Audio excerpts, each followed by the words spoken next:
fought us. Not us united.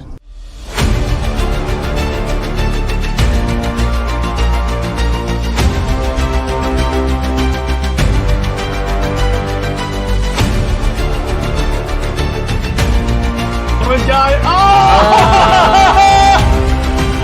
My favorite moment in this entire... Maybe I should complicate this before I start speaking here.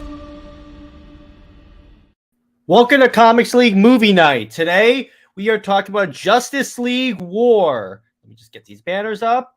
And yeah, so let's bring in the boys. We've got first off, you know him as the Gotham Knights aficionado, Teladia Plays. All the hopes and dreams of Krypton live in you now. What's up, dude?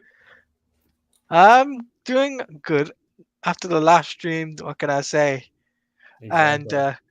And guys, yes, all the hopes and dreams lives in me now. And we got one more dude to bring in. Not impressed. What's up, Tavia? What's up, Daniel? What's up, JJheat?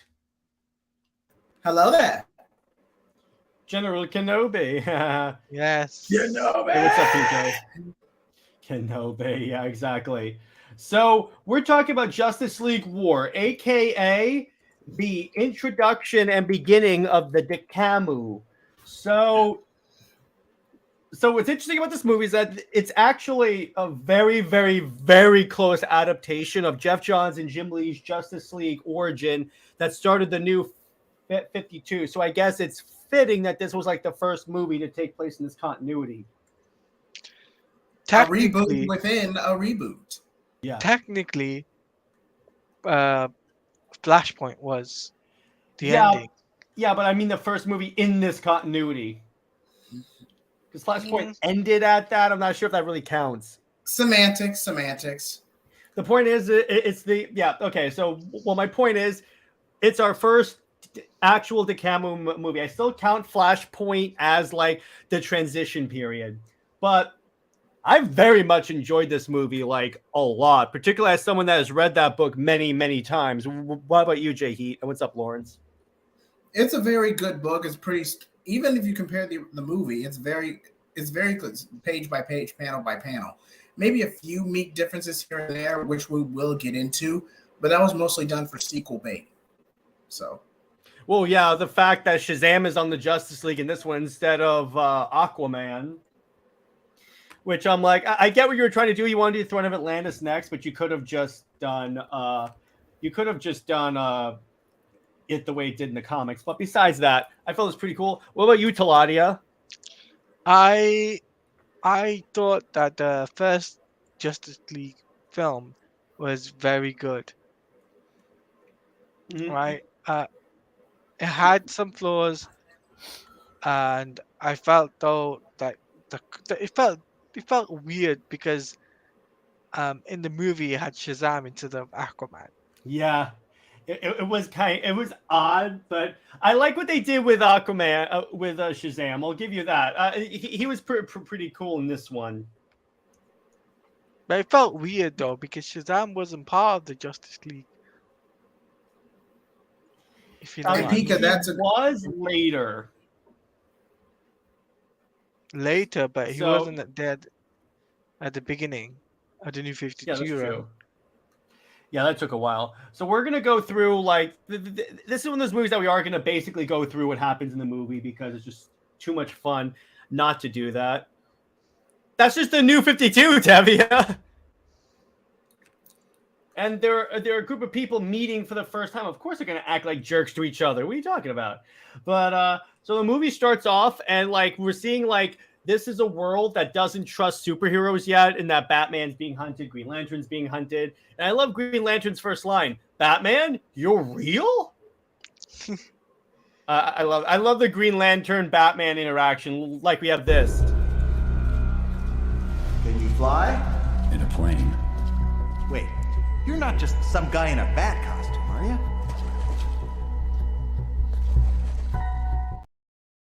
Yeah, there you go. That's straight from the Jim Lee book, by the way, and that's like one of my favorite moments. Hey, what's up, Throth? How you doing? You wound, but you don't kill, don't you, Clark? Yeah. Hal is the man. Yeah, Hal is the man. Absolutely. And I just want to highlight Pika's earlier comment.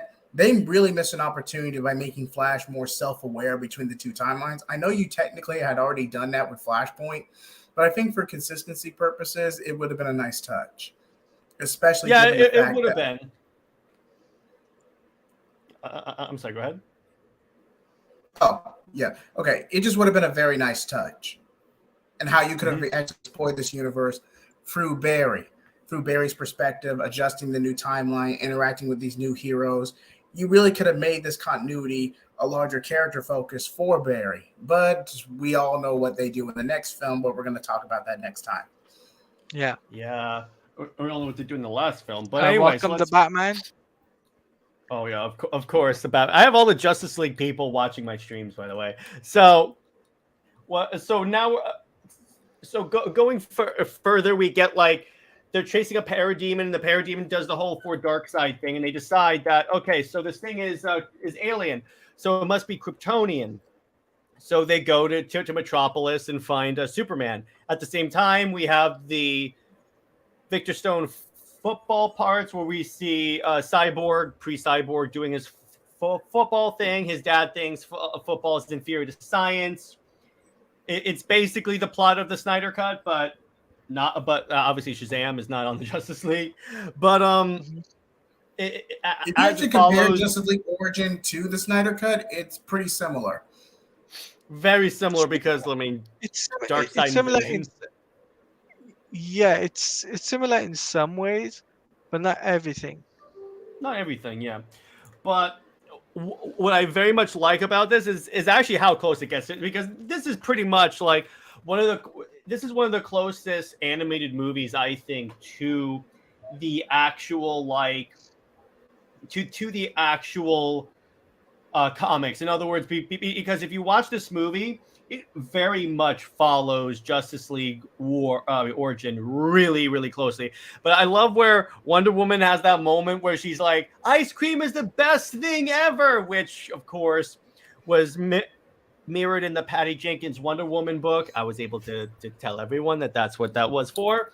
And by the way, fun fact, Steve Trevor is played by George Newbern, a.k.a. Superman, the DCAU.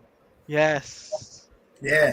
It could be Flash's awareness of Flashpoint didn't catch up until much later in the New 52 timeline. That is true. It could be that because if you notice in the ending of... Well, here's the thing. No. It can't be that because in the ending of Flashpoint, we see him in the new timeline. He's telling Bruce what happened. Well, that could have... That scene was... That confuses me. That really confuses me because in the first Justice League film, says I know of your work, right? Mm-hmm. In the Flashpoint film, Barry goes to Bruce, so it's like if you're not counting the post-credit scene where the parademons first arrive, you could easily paint that scene much later where Barry's awareness comes into play and he gives Bruce the note. And Legion, the M stands for movies. This is the DC animated movie universe, as opposed to the DCAU, which is the BTAS, Superman the Animated Series, Justice League, JLU. Yeah, exactly. Zeta, Project Zeta, and stuff like that. Didn't Watchtower Database do a whole Zeta month last year? What?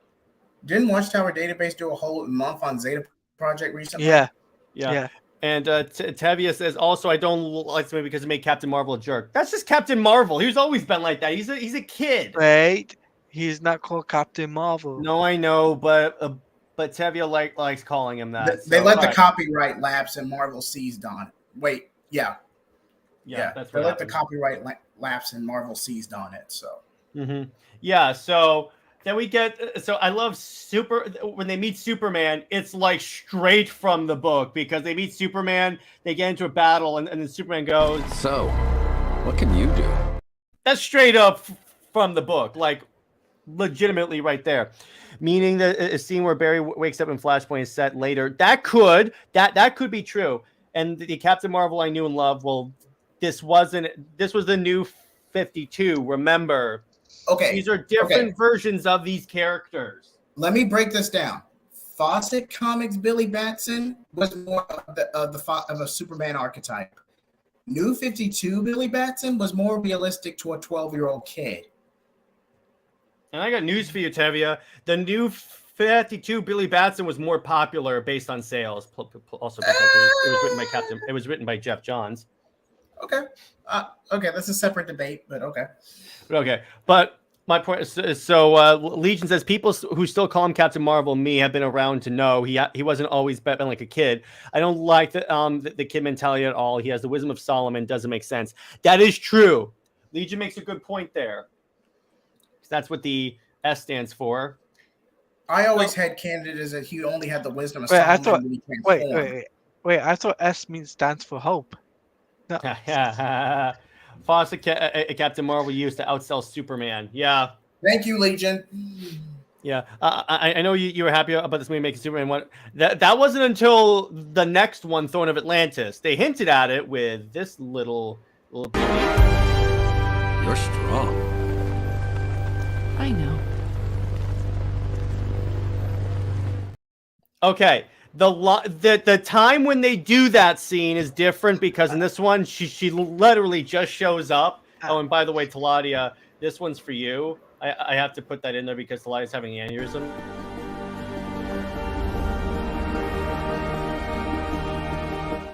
I had to. All right, but anyway, but with in the book, they're fighting parademons on the ground, and like he goes, "Oh, you're strong." I know, but in this, they're like they're saving POTUS, which I'm like, okay, that's fine. I'm okay with them addressing these plot points in different ways.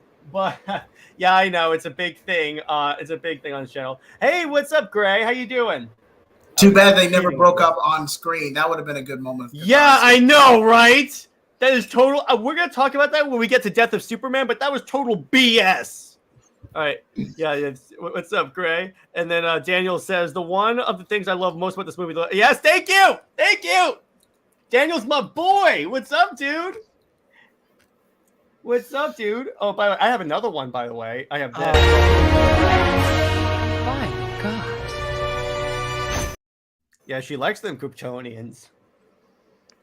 I'm gonna throw up. Just like I want to throw up when you bring up the way more inaccurate and unrealistic Wonderbat. Wonderbat. Don't do it. Don't do it. Of course you would. That's nice. That's what made me so happy. Oh my gosh, Tavia, because they weren't. Yes. Wait. Tavia, correct me if I'm wrong, but did they do John Kent in this continuity? No. Low blow, Jared. Come on. I'm just saying because that's why he wants Clark Kent and Lois Lane together because he thinks that's the only way it works. Trust me. I've seen my comments. Yes, thank you, Lawrence. Let's all agree. But Connor Kent is not John. Well, here's the thing. Connor Kent is a more tolerable version of Superboy. Okay, is John really that bad as a kid? As a kid, no. But the way he is now, and that's the way he's likely to stay. No, yeah. I much prefer Connor. I don't know, man. Battle of the Super Sons was pretty successful. No, I'm saying as he is now in the comics. I'm not saying I said as a kid I like him more. But anyway, we're getting sidetracked. But yeah. So the Justice League show up, and Superman has one of the dopest lines in this entire book. By the way, he's a punk. No, John Kent isn't in this continuity. Yes, thank you, Legion. But yeah, this is the most. This is one of the most badass Superman lines ever. I'm trying to find this. Hang on. Did I not upload this line? I don't think I did. Hang on. All right. Well, we're waiting on that. I'm gonna make a quick rebuttal. Yes, in the New 52, New 52 Superman was a bit of a jackass. No one's denying that. That was the point. But in the DCAMU, you actually see a character arc and how he grows out of that mentality. Granted, you don't see too much of it because he's not the focus, but you definitely get a lot of payoff by the time Death and Reign roll around. And by the way, Legion, okay, before Dark Crisis, I agreed with you. I disagree with you. Now I agree with you. But anyway, so they're fighting parademons. I'll describe it. For some reason, I don't have this. Superman picks up a truck.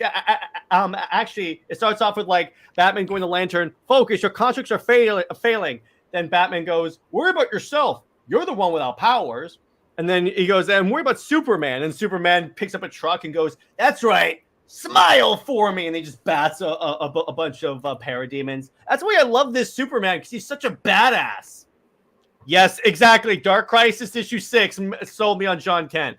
All right, well, Wonder Woman could have been portrayed a little more maturely in the movie rather than, well, because hold on. I will play devil's advocate here. Because yes, even in the book, she was a little generic. They kind of merged her with I'm not going to say with Hawk Girl, to where she's just a generic warrior chick. So if you were going to do that, this is just the new 52 in general, but have both Wonder Woman and Hawk Girl on the team. That way we get a more established and accurate Wonder Woman. I get what they were trying to do, especially with Super Wonder by making everyone younger, but having Hawk Girl on that roster would have been a nice touch. What's up, dude? Okay, way to transition. Thank you. Nick, I need you back up on this. I'm really sorry. Nick, I need you back up on. I need you back up on this. They're gonna ruin me to talk about Super One. We lost connection to Teladia. So, I'm sorry I'm late. I had a hot date with some enchiladas. It's all good. All good. You at least showed up. That's good. I went. I got some takeout from a Mexican restaurant nearby, and oh my. Yeah, Andre, what's up, dude? How you doing? Director of Project Justice League. Woo! I did enjoy it. Yes, please. Smash that like button. Nicotina, what? I did enjoy it. I did enjoy Project Justice League. So. Yeah, I loved it. Thanks, dude. So anyway, all I'm wondering is, where's Grant Gustin? Oh, come on. You and Grant. Roll the clip. Oh, my God. You know what? I got a better clip for that one. Hang on. Where is that? I really hate you, Bats. Yeah, I really hate you. He's in a deleted scene. Yeah. Shout out to Nick Tina. What's up, dude? And by the way, Andre, you know, if you want to come on the show, you have an open invitation. But, so I just made a point about the Flash, a flashpoint. Now you got to roll. Okay, now you're going crazy. But anyway, so basically, Nick, this movie's based on the new 52 when they rebooted everything. Justice League was the first book. And basically, it's talking about Darkseid's first invasion of Earth, heavy inspiration for Zack Snyder's Justice League. Yes, Batman and Hal Jordan's chemistry is so Is this the one where they're in the sewer and like, so you're just like normal human and he just steals them? Can you fly? In a plane. Wait, you're not just some guy in a bat costume, are you? You missed the money shot! No, I just wanted the smile. I just wanted that Batman smile. But the money shot they're not going to cast it. Lifts up the ring. Thank you. Wamba gets the point there. Dude. They didn't make him a punk. They had to defeat him because he's the bad guy. Also, can we give a shout out to this Batman's voice actor? He obviously Mara. Kevin Conroy. Oh yes, Jason. Amar. Oh yes, Jason Amar, definitely. He's no Kevin Conroy. If anyone can take over as the #1 Batman, I want it to be him. And by the way, who said he was destroying one city? I'm sure he was invading. His invasion was globally. Yeah, he was just handling. He was just personally going to one place, probably because he saw because remember, in the movie, Desaad tells him, "Hey, all the defenders are here, so probably if you beat them, you can break their spirit." I just got one question. Did he use the old ways? Yes, he did use the old ways. Thank you. Thank you, Nick. Thank you. All right, you know what? Screw it. Nick has inspired me. Ready the Armada. We will use the old ways. Yeah, and they actually addressed this in Throne of Atlantis because they talked about how like that invasion affected Atlantis. So anyway, going back. So the Batman and Superman and Green Lantern and Flash all activate a mother box inadvertently. And then actually, no, the invasion starts. The mother box goes off. Victor Stone is like damaged because of what happened. It's like the mother box. He was essentially throwing a tantrum, basically. He was essentially throwing a tantrum because his dad wouldn't come to any of his sports games. So, I mean, to be fair, give the guy a break. Because like, can we not do throwing a tantrum? Because I think he has every right be mad at his dad for not coming to his games because Yeah. all any son wants is the approval of their father. He like the guy's doing football, he's doing good. By any stretch of the imagination, his father should be proud of him. Take it from a person who also has daddy issues. I get it. Yeah, well, plus the fact that dad did tell him that Football wasn't basically theory yeah, so throwing a football is a joke. So there's like, yeah, I can see why he'd be upset. But anyway, he grabs the mother box as it opens, and it's like messes him up to the point where they do the whole Promethean skin graft. And what's cool about it is that so they put him in like this CAT scan like device, and the CAT scan device starts to like form around him, and it turns him into that's his cyborg suit pretty much. When did they add the mother? Because obviously when Cyborg was created, the mother box thing I think wasn't really added until New 52. New 52, because that was also the first time he was on the Justice League as a founding member. I mean, I think Cyborg's origin pre Flashpoint was he just got in a really bad car wreck and he was reconstructed, kind of like RoboCop. Yeah, pretty much. Because you got to realize, Cyborg's an old character. He premiered in '81 with the New Teen Titans. He's been around for a while. So really, what the Snyder Cut did is merge those two origins, because in the Snyder Cut he gets into a bad accident, and then they use the mother box to rebuild him. Yeah, I actually really like Cyborg, especially his relationship with his father, because like his father was absent, and like he realized he sees the error of his ways, so that's why he's so hell bent on like rebuilding his son, because he realized, holy crap, I missed out on all this time with my son, and now he's clinging to life. I will do anything to save him. And because by the way, his father always loved him. Tevye asked, where was Martian Manhunter? Who cares? He was on Mars. He didn't show up at Earth yet.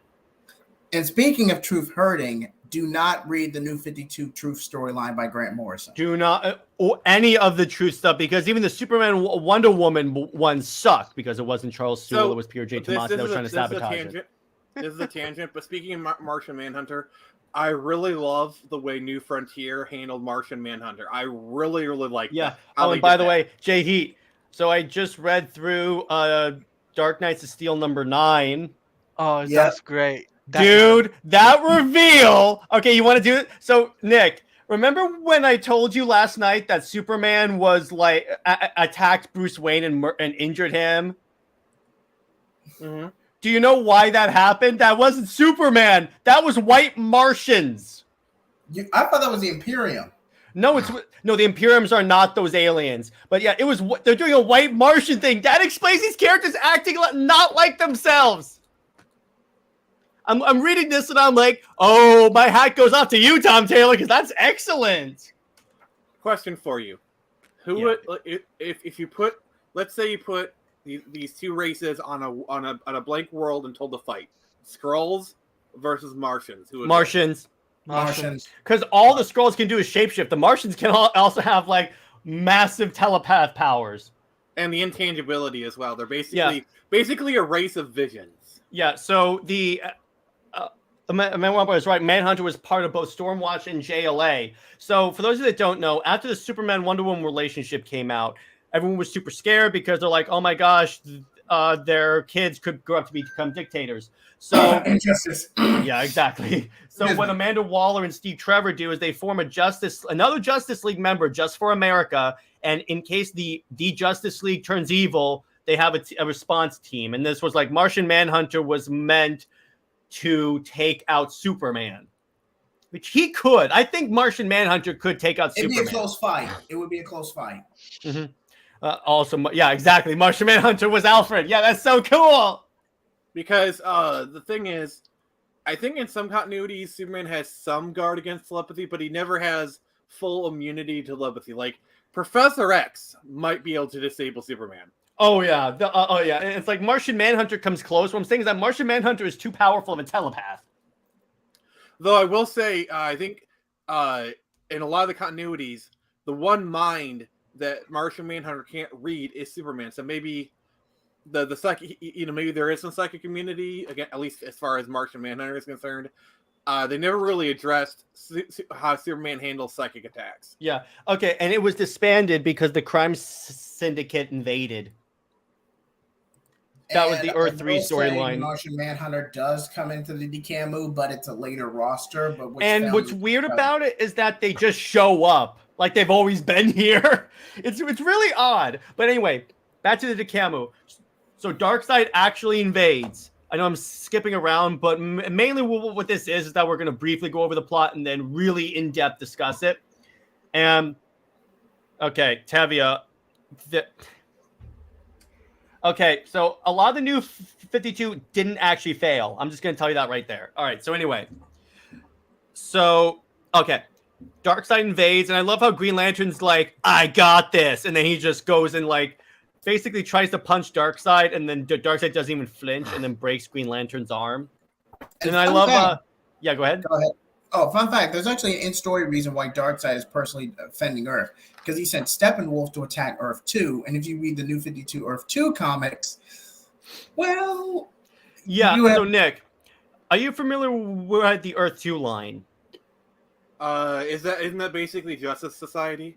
Yeah, that's kind of like that. In the New 52, what Earth 2 is that at the same time as Darkseid was invading the main continuity in Justice League Origin, Steppenwolf was invading Earth 2 and took out Superman, Batman, and Wonder Woman. And then this led to what were called the Wonders, but they're essentially the JSA, to become the new Justice League. So in other words, because remember, in the multiverse, there's only one Darkseid. No matter what, Val-Zod, Superman, So what happens is Steppenwolf is responsible for like invading and clearing the way for Darkseid, and Darkseid didn't expect to get his ass kicked on Earth Prime because Darkseid never loses. And fun fact, this is when they start teasing Grail, the daughter of Darkseid, because when Wonder Woman asks, "Why are you invading Earth?" he goes, "I'm coming for her." Now, I know, like, the big motivation in the Snyder Cut is that anti-life is literally written on the surface of the Earth. Yeah. Does that show up in this run of the comics or another one?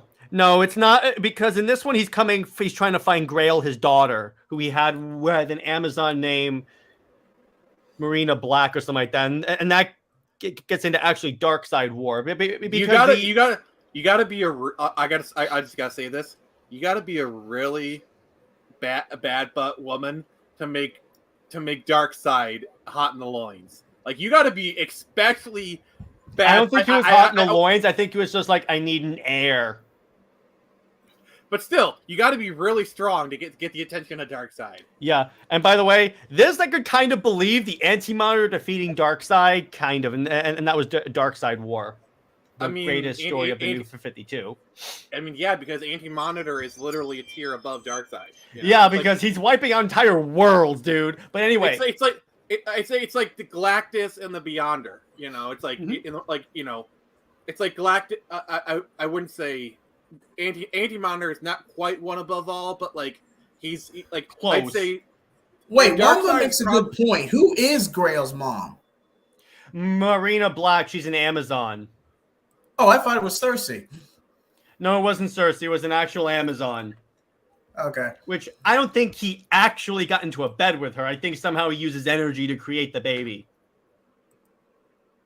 And by the way, fun fact, weird. They teased this when in the new comic book, in the free comic book day for New 52 Darkseid Works, what they did is they showed the moment of Wonder Woman's birth. And they also teased out Wonder Woman has a twin brother named Jason, as in Jason and the Argonauts. Easily could have been Kratos, not gonna lie. Easily, yeah. And because of Earth 2, Earth 2, Power Girl and Helena Wayne came to the New 52 Earth, and that's how you got like Helena Wayne Huntress in the main continuity. Too bad it didn't stick. Too bad it didn't stick. Well, they had to come back and to their own world. But anyway, so Darkseid's invasion's in full swing. He even kidnaps Superman. So Batman is like, okay, we're not going to last long without Superman because he's Superman. So he gets himself captured. So he'll be brought to the tower and save Superman. He does so. And at the same time, Green Lantern is trying to rally people. And what's kind of funny is that he goes, okay, we got to play more we got to stop all playing defense when we all want to come up to bat. In other words, he makes this really obscure sports reference, and then Wonder Woman's like, I must confess, your sports and your games elude me. And I'm like, yeah, this is great. We need to have a plan of attack. I do have a plan. Yes. Attack. Yeah. What? Yes, Mbamba Grail. Yeah. And that became Darkseid. You had Baby Darkseid. That's where that came from. Baby Darkseid over Baby Groot. Can you imagine? No. 3-part battle royale. Baby Darkseid, Baby Groot versus Baby Lobo. Baby Darkseid. But I love where imagine, I don't know, Baby Lobo. So you know how like Groot says I am Groot? Imagine if Baby Darkseid just says Darkseid is. Darkseid is.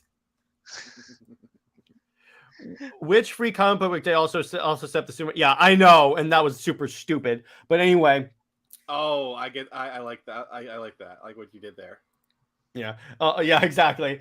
Baby Darkseid was also in Dark Knight's Metal. Yeah, it was really cool. Batman has him in a front pack. It's so cute. But anyway, so Superman saves Darkseid. I don't know what happened to JJheat. He's probably going to come back in soon. But we get this awesome scene. So it's kind of funny. It's like their plan is to like stab out Darkseid's eyes because the Omega beams. So Wonder Woman goes, "We will pluck out his eyes," and then Shazam is like, "Yeah, what the hot Greek chick said." And I love this. And then Batman and then Green Lantern goes, "All right, guys, here's his battle cry. You ready? We got this." And then Flash is like, "Really? That's your battle cry?" I wish there was a clip of that because that would have been really cool. Yeah, dang it, I didn't make that one. But Good. But yeah, but anyway, actually I'll make the clip right now. But anyway, what we get, what follows, and it's really, really funny, is so they go and fight Darkseid. They manage to get both eyes out, but he is still fighting them like hard. And then we get this. So a boom tube opens, and then this happens. All right, hang on. So this was my version of not impressed until the Snyder Cut came out. I am Darkseid! I don't care. Kick his ass! So Green Lantern's like, yeah, light his ass up. Do you remember the movies? That clip was... Yeah, he did. So I'm surprised we're not getting copyright right now. What? I'm surprised we're not getting copyright struck right now. Well, because the whole thing is not that. I'm just saying.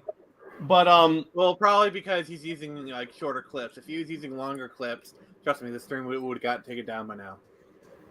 David Zaslav would personally be hitting the button like, take it down, this is too awesome, take it down. I don't like these Comics League people. Yeah, exactly. Well, and remember, they changed Darkseid's voice in the next movie. That they took out the more like "I am Darkseid" thing and gave him more of like an evil voice. But PK says it made more sense in the comics why they blinded Darkseid's Omega Sanctuary with Wonder Woman's sword and Aquaman's trident instead of a piece of rebar. But they didn't have Aquaman, so they couldn't exactly do that. So yeah, that was one of the. I get what they were trying to do. They wanted the Throne of Atlantis movie to be Aquaman's origin, but it would have been better if Aquaman just showed up, because that's what happens with Aquaman. He literally just shows up and goes, "Okay, so who's the leader here? I vote me." Yeah. Plus the Atlantis Trident is actually a very powerful relic. Like I think it's actually made of nth metal. Yeah. No, it's made of Poseidon steel, which is like equivalent to nth metal. Pretty much, yeah. It's equivalent to nth metal, but it's also one of the historical artifacts that can be used for, let's say, against magical stuff. It's basically Excalibur. Yeah. It is a very we have Let's try. So this is this Wonderbat show. Wonderbat, everybody. Wonderbat is officially canon because I say so. Yeah. I don't know what happened, and by the way, Nick, for that, I'm giving you a 5-minute timeout. Only kidding. Yeah, it would be worth every second. Tony Todd did the voice of Darkseid in the last ones of the DCAMU, and he did a way better job. No, Michael Ironside is the GOAT. Fact. Well, I mean, of the ones we got in this, apparently I can't find the "We Got This" clip, but and that was exactly from the comics too. But So they fight Darkseid, they stop him, and then they're being honored by the White House, and the president is like, these superheroes use their superpowers to protect us as they don their colorful costumes. And Green Lantern's like, this is my uniform. What are you talking about costumes? And then they ask, okay, so we need you again. What do you call yourselves? And then and then Shazam goes, the Super Seven. And everyone's like, what? Fun fact. Wait, yeah, Barry says that line in the original comic. I had it mixed up. Yeah. Barry says. Yeah, the Super says he says in the original comic. It was so funny. And then we get like this part. So like, so essentially Batman and Green Lantern have this last exchange where Green Lantern's like, you know what? I think we did pretty good. And then Batman's like, are you talking about the time you violated my Please tell me strict... you clip that. I really hate you, Bats. That's what I have. But is that your version of F.U. Bard? Actually, yeah, that might be it. That's a good idea. Shazam is too stupid and it's funny. Yeah, it is funny. Yeah, and Superman actually breaks Desaad's neck in this one. And oh yeah, Steve Trevor, I love that part. That's my favorite part. Superman and Wonder Woman are staring at each other very romantically, and Steve Trevor just turns and walks away. I'm like, yeah, you better keep walking. I really don't like that. May be my next I hate this character video is Steve Trevor. Steve Trevor is basically a character where basically outside of a few exceptions is almost always a terrible character. Like he's a stalker. Sometimes they do him good. Like the 2009 Wonder Woman movie where they had Nathan Fillion as Steve Trevor was really good. Can't go wrong. The first or Wonder Woman in the 2017 Wonder Woman movie. That's what I was saying. The first one, too bad they never made any sequels to that Wonder Woman. Real shame. The Steve Trevor relationship was really good in that one. But outside of those two, Steve Trevor has never really been done right. In some future adaptations, they should have someone think they killed Darkseid by destroying his body, and then Darkseid's essence is felt in the air, and his voice goes, "Darkseid is." Yes, I would love that. That's you can't kill Darkseid. I thought he was good. Well, yeah, but here's the thing: that's a different version of Steve Trevor. In the New 52, he was basically a stalker. And by the way, pre New 52, he was more of a father figure to Wonder Woman. He was married to Etta Candy. If I was gonna put Steve Trevor in the DC universe, I basically attach him to Argus and the Suicide Squad. Like I basically that's what he was attached to. He and Amanda founded Argus in the New 52. Like I could see him taking Rick. Like honest, I mean I like Rick Flag, but Steve Trevor as the head of the Suicide Squad would be interesting. That'd be interesting. I could see that. Especially if Cheetah especially if they had Cheetah on the Suicide Squad.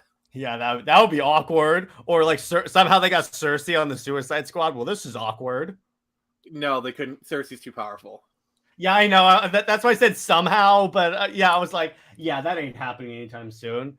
And then I love how they teased Darkseid in Smallville. Okay, the way they did it was stupid as hell. But yeah, it was kind of cool. They pulled the Fantastic Four. He's a cloud. But I will say, I'm really glad that season they had Sam Witwer as the Avatar of Darkseid. No. He was Doomsday. Sorry, never mind. I did like the female Furies in that show. That was dope. Also, I know we got Granny Goodness in Smallville was really good. Yeah, they nailed everyone but Darkseid in that show. So I'm like, okay, it's fine. But so that's where this movie ends. And what I liked about it.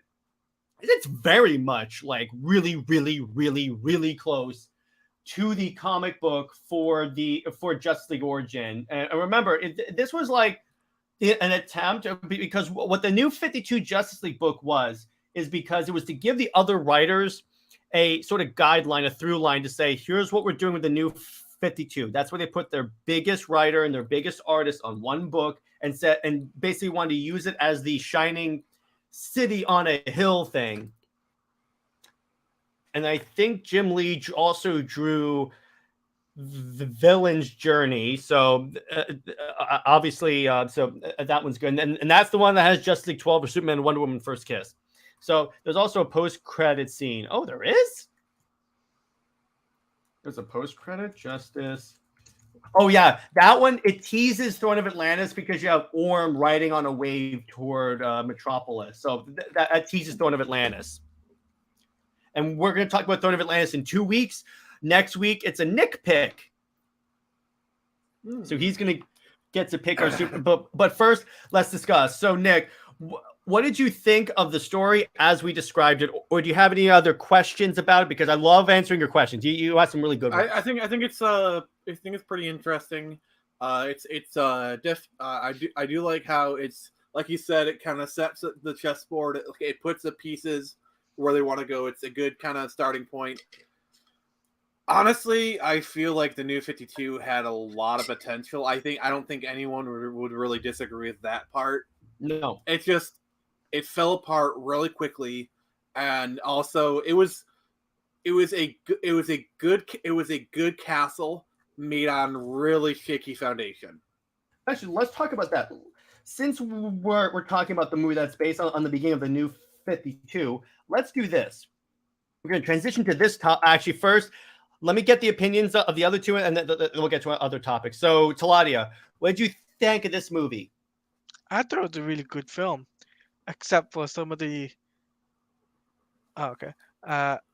On some of the jokes. Except Tim. Some of the jokes wasn't there, but some of them hit, some of them miss. I thought the action, it was really action packed, though. Yeah, it was really. You get a lot of you get a lot of like points where I'm like, that's where they got that from for the Snyderverse. So I'm like, all right, Dark Side invading and all that. Yeah, the only thing that disappointed me though was tease. Your favorite thing. All right, we lost connection to Teladia for some reason. Hey, and by the way, I think your favorite thing that I. And you know what, Tevia? Yeah, 100%. I get that you don't like this movie. That's totally fine. That's totally fine. Like what you like, dude. Move Nick up. So, yeah, I mean, it was cool. It was definitely a tease in this because it was a tease in the book. They didn't actually do anything until volume 2, or in this case, movie 2. So I'll have plenty more of that clip in when we do. Oh, okay. We have a JJheat clone from the multiverse, but JJheat. Oh, we got variants. Who's that? What do you think of this movie? Okay. He just told you what he thought about it. He didn't like it so much. He just rage quitted. What you think? I like the movie. In all seriousness, it's a very good movie. It's very page by page. It's just great. I have some nitpicks of it, but it's mostly with the New 52 itself. But other than that, it's good. What I will say, Throne of Atlantis was better. And fun fact, Aquaman 2018 is Throne of Atlantis. Compare those two movies, it's the same thing. Pretty much, it's that one. So I mean, actually, it took them long enough to lean into the Game of Thrones aspects of Atlantis, because like the royalty because Aquaman has been the king of Atlantis for like 50, 60 years, and they never really did the whole royal politics story aspect of him. They never really leaned into it until I'd probably say 5 to 10 years ago. Due to Namor comparisons, but fair point. All right, now we're going to talk about this because I think this is a good conversation to have. Okay, so what happens to the New 52? It's Namor. Oh, God. Snyder Cut did it. I will agree with this. The Snyder Cut did the whole Dark Side invasion arc a lot better. Yes, than this movie. I'll agree with you on that. As much as I like that, as I like this movie, Snyder Cut was way better. So my new 52 books I have is Batman: Court of Owls, Flash, Justice League Trinity War, Forever Evil, Justice League Dark Side War, Aquaman. Oh, sorry, and the other Ravagers and the Red Hood. Those are great books. I love those. And so now we're going to talk. Was pretty good.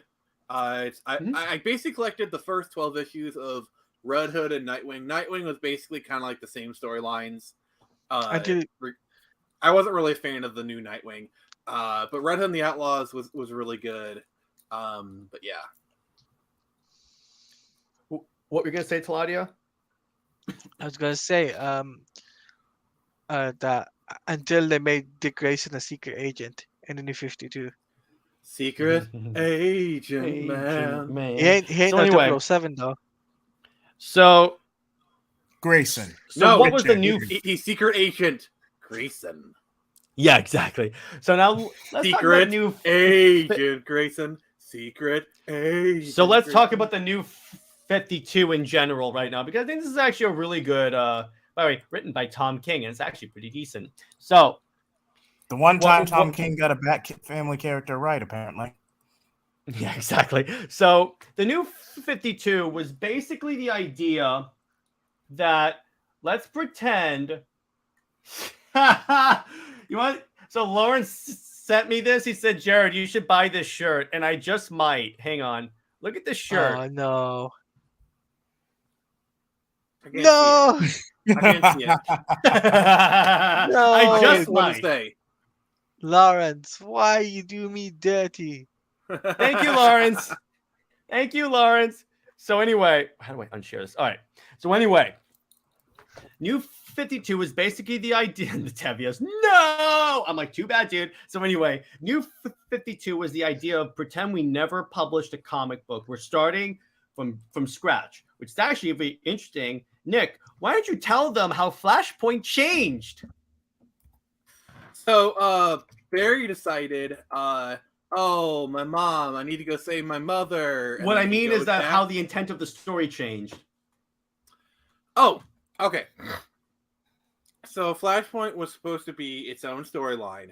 And just like the Clone Saga of old, what was supposed to be one thing, a more smaller self-contained story, basically became something greater. Like they wanted to reboot the universe, and Flashpoint was kind of going on separately.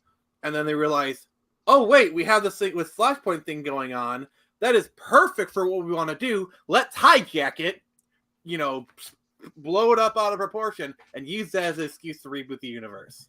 Blow something out of proportion. DC never does that. No, they never do that. So, because what they wanted to do is they wanted to update like a lot of like storylines. And what's up, blue? So they wanted to like update. It started off they wanted to update Superman, and they decided, okay, so let's change his origin. Well, not change origin. Let's get rid of the marriage to Lois. Yay. And let's change his costume to more of like an alien Kryptonian armor. So what happened was, and what is this? If this can share, I don't know what's going on here. Watch, it's a Rickroll. Okay, no. What is it? Nope. You show you a Wonder Bad t-shirt. I'm like, nope, sorry.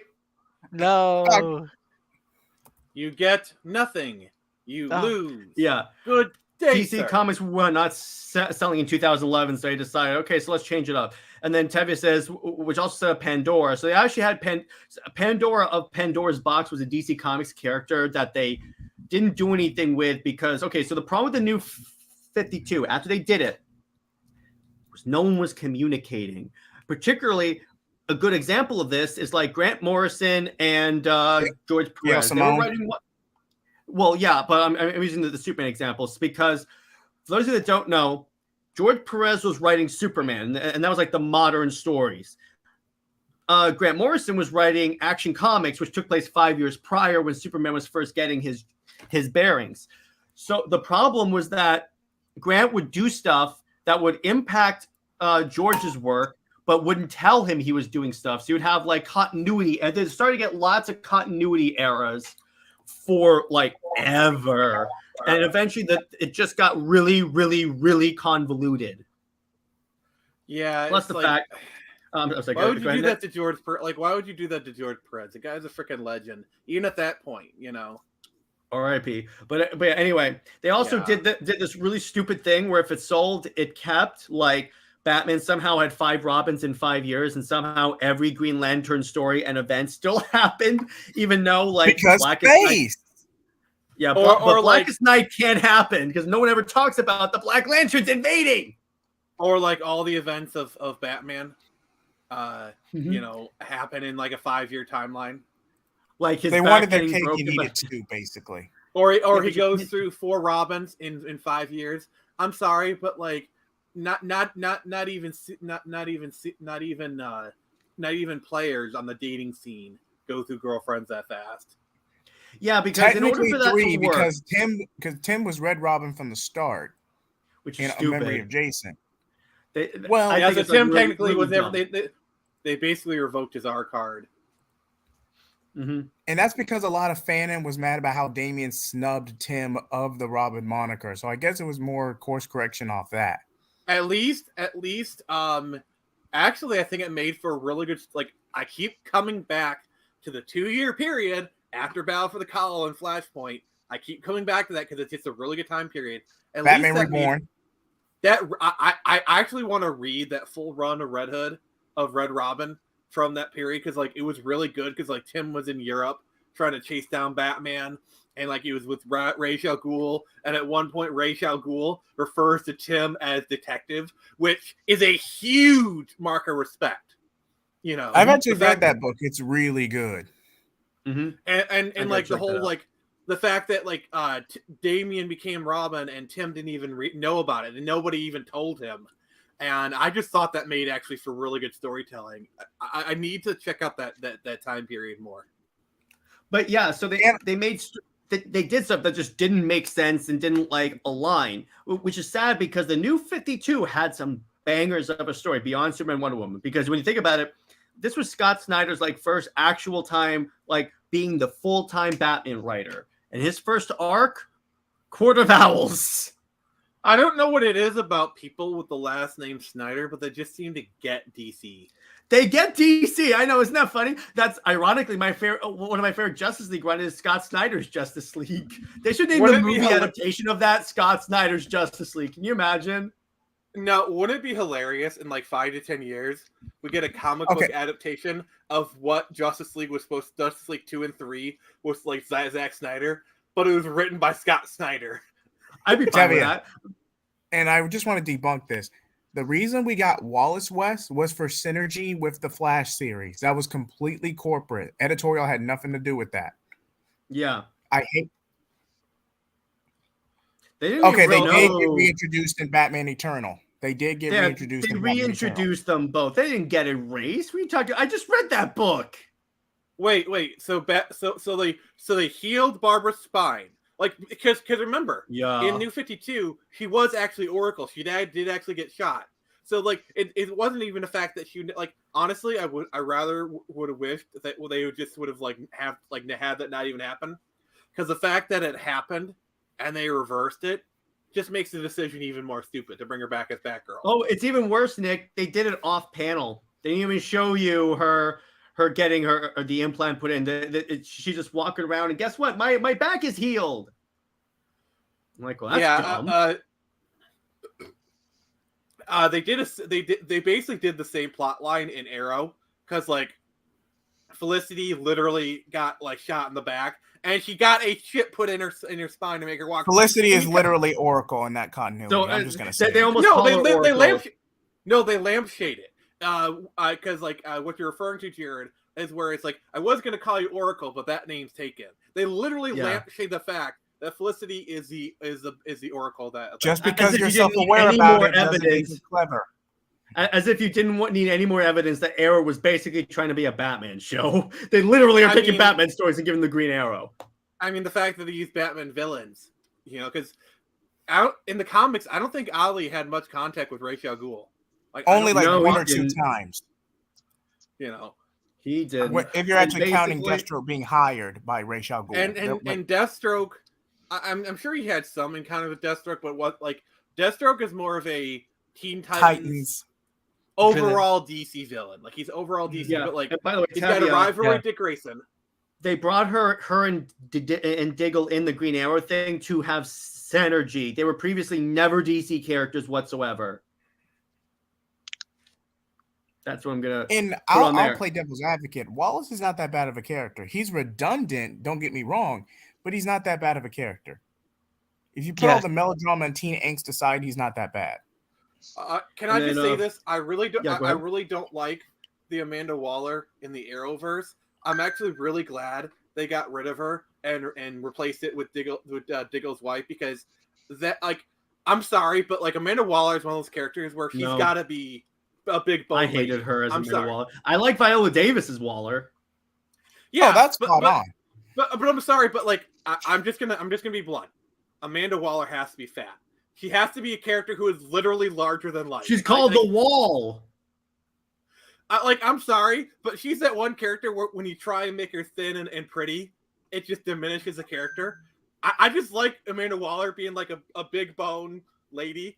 Where like the DCAU did it the best. Long live the Cadmus arc. I'm sorry. My favorite Amanda Waller scene is when she steps out of the shower and she's like got a towel and Batman steps there and she literally gets Batman to back down where she's in a towel. I'm gonna catch her when she's vulnerable. I'm smart.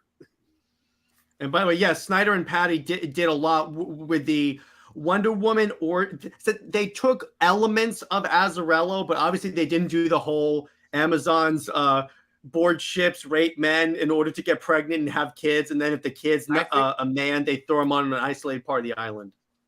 I think what is inferred is Amazons are basically immortal beings, pretty much. Yeah, they can be killed.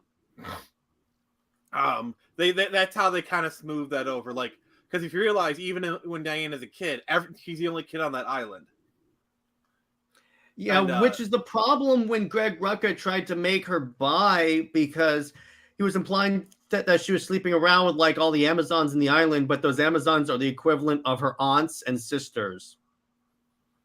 I'm like, well, that doesn't work.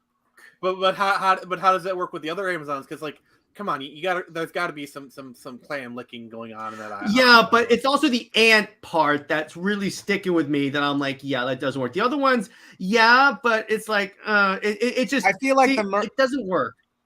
The mermaid allegory works best because in actual folklores, mermaids would sing their sirens and seduce men to their deaths. Yeah. So I just feel if I were writing it, I would be, see. So this is me putting on my writing cap. This is how I would do it. Basically, every Amazon, when they come of age, you know how the Amish have their Rumspringa, where they go out into the world?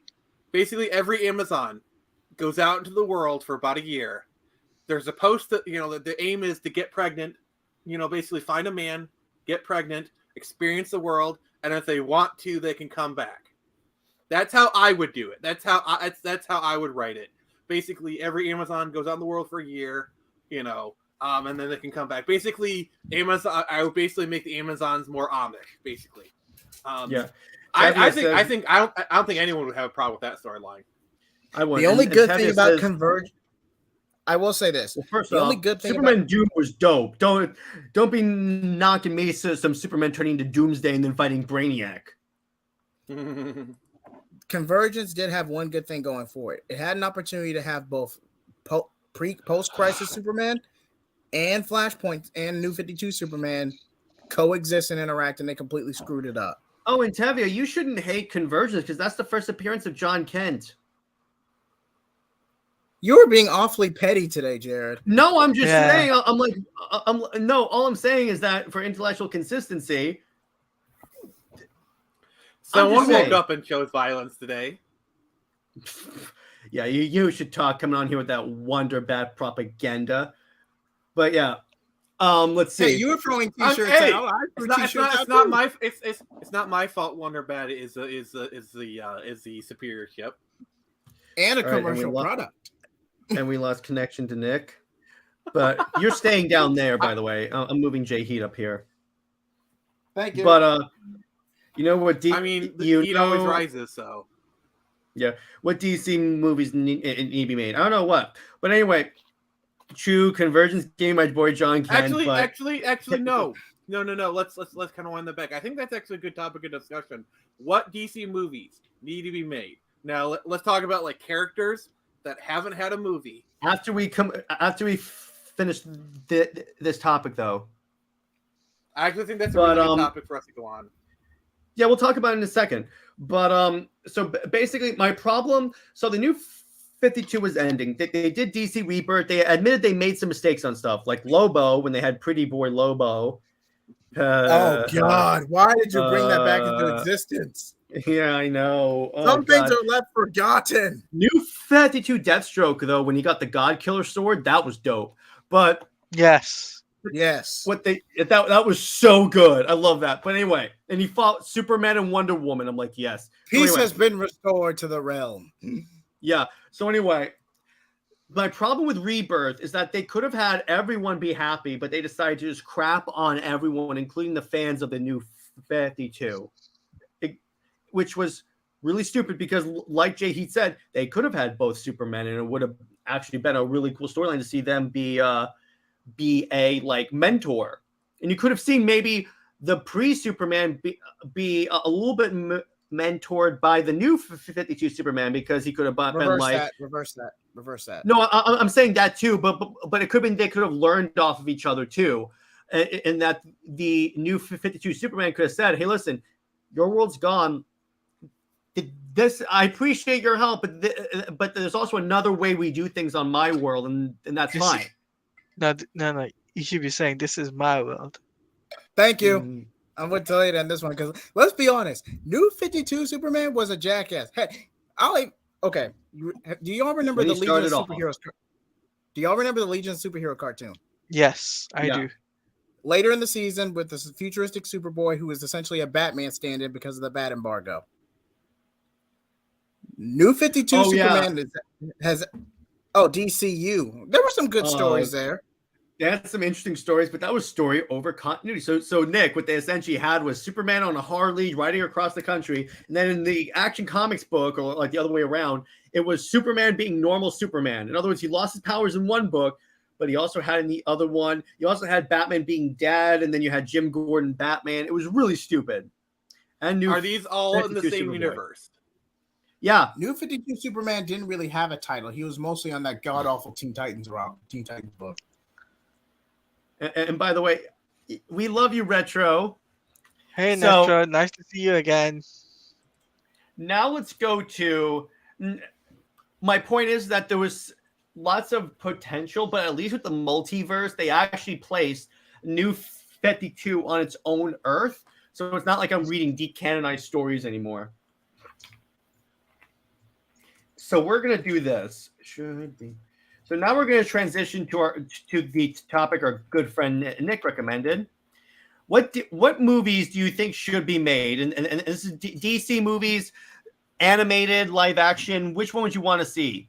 So we're strictly keeping it with DC. We're not including Marvel in this.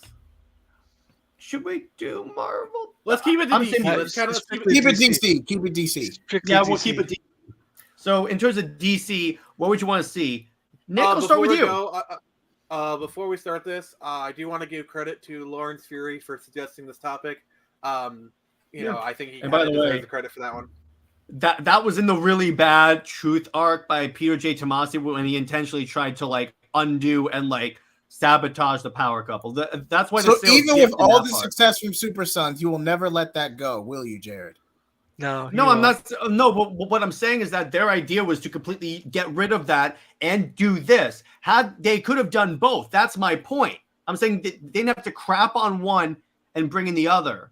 So anyway, I agree. They should not have merged the two Supermen together. I agree on that.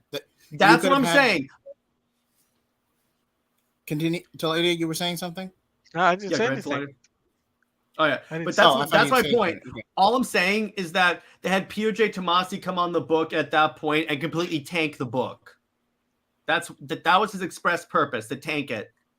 A lot of self-sabotage was going on during that time, not gonna lie. That's why I'm convinced that Jurgens, and Nick is gonna love me for this, Jurgens and Tomasi are overrated, up the yin-yang with people. Just because he wrote like their favorite Superman stories, he's all of a sudden this god of characters. No, he's not. He is not. If you read his stuff, it's not really that good. Which still want to balance. Me too. What? Yeah, I wouldn't mind a sequel. Yeah, me too. Maybe a little DC setup. What Superman story was it? Because I kind of. It was the Superman Wonder Woman Truth storyline. I really didn't like that. Yeah, that's why. Me neither. Because guess what? The express purpose was to sabotage the book. Because the book, for like the first two volumes, was great. For me, because he didn't have any powers. Yeah, I know. It was a horrible idea. So let's see. Yeah, I too want to battle the Super Sons sequel because I enjoyed that movie. I felt it was really cool and it deserves a sequel. The DCU movies I want to see are Deathstroke, Green Lantern, the JSA, and Lobo. I want a Deathstroke movie. Hell yeah, starring Joe Manganiello. And apparently there's a rumor that they want to do that. Yeah. Go ahead, Nick. There's so much like they're gonna do this, they're gonna do that. Mm-hmm. Here's basically how I feel. We're not going to hear anything concrete until after Aquaman comes out. Or Flash. Anything said before that, it can easily be we're just trying to save our butts. Because if they announce that this will be a reboot, this will be the end, it risks Flash and Aquaman. So they're gonna say Ezra is the future. Ezra is literally Jesus himself. Please watch Flash. Please watch Flash. Yeah. Again, deflection. I'm just saying because what they wanted, because the original plan was going to have a Deathstroke origin movie that was going to be very grounded in reality. I think that would actually do really well if they make it like a military movie, because that's what Deathstroke Knights and Dragons. There you go. See, for everyone who said, "Oh, DC is saying Ezra as okay," here's my counter for that. In the lead up to Star Trek Into Darkness, JJ swore up and down that Benedict Cumberbatch was not Khan. He literally swore up and down. He said straight up that Benedict Cumberbatch was not Khan. And then you go watch the movie, Khan! And he says, I am Khan. So there you go. And by Drago, we're keeping a kind of closed panel this week. And I would like this to conclude the story. He straight up lied. And by the way, Into Darkness is basically just a remake of Wrath of Khan. Like plot Pretty much. Separate timeline, pseudo reboot, same thing. Yeah, they switched some things around. Like at the end, it's Kirk that dies instead of Spock, but whatever. Ooh, it's so different. But yeah, and I agree with Tevia that they should at least do an animated movie, which I think could be done relatively cheap, just to wrap up any plot threads, and hope maybe do Heroes Reborn, Heroes in Crisis. You almost said Heroes in Crisis. I got you there. You almost said Heroes in Crisis. Yeah, I almost said Heroes Reborn. That's what I almost said. I was like, no, that's Marvel. You know what I would do? If I wanted to kind of start fresh, but also kind of hit that like young adult to adult animation slot that Young Justice fills, do a Legion of Superheroes animated series, and basically have it, set in 3000. Basically have Supergirl in there, be Supergirl from like a modern timeline, transported there, and basically you do because like Legion has a lot of really good like soap opera like relationship stuff. There's a billion characters that you can just do stuff with. Like you can hit all that like. Aren't they essentially doing that with the new Tomorrowverse film coming out in a few months? Yeah, that's it. But no, I'm talking about like an animated series, like the Young Justice slot series. Yeah, they could do that really well. Imagine didn't the original DCAU do this too? Let Nick finish. Supergirl episode. Let Nick finish. So, and yes, they did. I mean, they've touched upon the Legion. Like, there's a whole Legion cartoon back in the 2000s that was like very kiddish, because like basically with the Legion, it's either Superboy or Supergirl that tends to go forward into the And by Superboy, I mean young Clark Kent. Not like Connor Kent or John Kent. I'm talking like 13-year-old Clark Kent goes to the Legion, the year 3000. That's awesome. And yes, I want this too. You really need to check out more Legion of Superhero stories. They're actually really good. I should, because they're in a bunch of the backups for like a bunch of comics I actually have. So I read them all the time. Jared, they're actually really good. There's a storyline I want you to check out. It's written by Jeff Johns. It's called Superman and the Legion of Superheroes. It's a really good self-contained story, and it's a really good primer on the Legion. It's like 4 or 5 issues. They have it as a trade, and it gives you kind of like an overview of what the Legion is and whatnot. Yeah, I hope we get see. No, it's more likely we'll get a movie to wrap it up. But okay. I wish they did a Forever Evil movie and the DCAMU. Yes, that'd be so good. Where the crime syndicate invades, and then the Lex Luthor has to assemble an evil team of superheroes to save the world. That would have been a better inclusion. That would have been a better inclusion. Go ahead. Imagine a Dark Knight Metal animated movie done by Studio Trigger. Oh boy. By the way, I Yes. think Studio Trigger are the people behind Cyberpunk Edge Runners. So imagine like their style Yes. with a Dark Knight's Metal storyline with like the Batman who Yes. laughs and whatnot. And by Tevia brought up He Who Must Not Be Named, so I kind of have to do this. Why did you say that name? It's amazing how many times I have to say this practically every week on that. But is anyone going to watch the Legion of Superheroes animated movie? I am. I'll watch it. If they did Forever Evil, hopefully they would have made Owlman to turn Batman to his side because they're brothers. No, I don't think they would do that because remember Owlman killed Bruce. At least arranged for the death of Bruce. I think Peak is confusing Owlman from the Court of Owls trilogy from Owlman from the Crime Syndicate. Because remember, no, because Owlman I get that, but in Night of the Owls, they did have Thomas Wayne have the politician be revealed to be Thomas Wayne Jr., Bruce's alleged older brother, who was sent to an insane asylum. And remember, in the Forever Evil, Owlman was trying to turn Nightwing to his side. Yeah, and it was after. Go ahead. Because remember, in Court of Owls lore, Dick was supposed to be a Talon because he is part of the Talon. The Grey Sun lineage. In the Tales of the Dark Multiverse Hush issue, in that multiverse world, Grayson is a Talon. So it looks really cool. And then if Darkness Matter ever gets adapted, Batman and Batman Who Laughs need to be portrayed by the same actor. That could actually be really cool if it gets adapted animated. Okay, if that's the case, I want William Dafoe to play those roles. Yep, I can't see him as normal Batman though, but I could see him as the Batman Who Laughs. I mean, William Dafoe can do because like look at Spider-Man Norman Osborn when Norman Osborn is acting normal, it works. You know, like billionaire philanthropist, but that's such a surface level interpretation.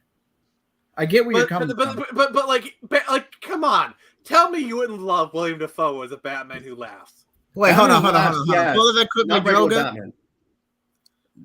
That's a reference for a later movie in the DCAMU, and I'm going to be absolutely livid when we get to that reveal. I know what you're talking about, and I'm angry about that too. So, but yeah, and the actual like DC supervillains game for Lego was actually Forever Evil, and it was actually really fun.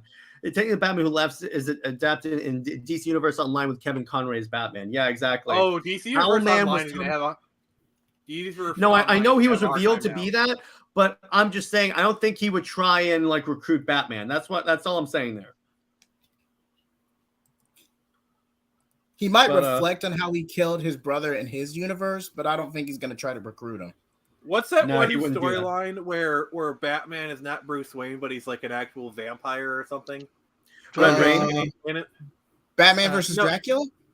No, Red Rain, right? No, it's an alternate universe story where it's like Red it's like Rain. a Trinity movie. It's like an anime. They did name a movie a few years back where it was like Superman, Bruce, and Wonder Woman, and like Batman was like a vampire or something. Do you mind if I say something? Go ahead. Go ahead. So I think what movie should be made is Forever Evil. Yes. I agree. We need that. That'd be really cool because it would be a good way to like because they did an Earth 2, a Earth 3 movie in and by the way, Daniel brings up a great point. Superman Wonder Woman movie should be made, and in fact, you get this clip right here. Hang on.